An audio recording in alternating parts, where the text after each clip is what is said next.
Welcome! In front of me I have Withings ScanWatch Nova, and I'm gonna show you how to adjust the screen brightness on this watch. Before we start, if you want to adjust the screen brightness on this watch, your watch needs to be paired with a phone via the Withings HealthMate application.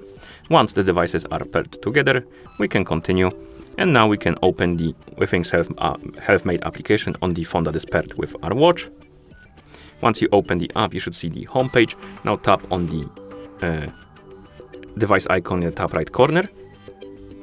And here you should see device, or rather your ScanWatch Nova on the device page. Now tap on all settings button, and here you should see display options, and under the display options you will see auto brightness.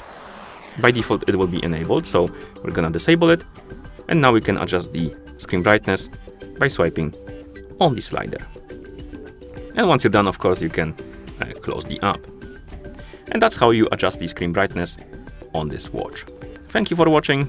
If you found this video helpful, please consider subscribing to our channel and leaving a like on the video.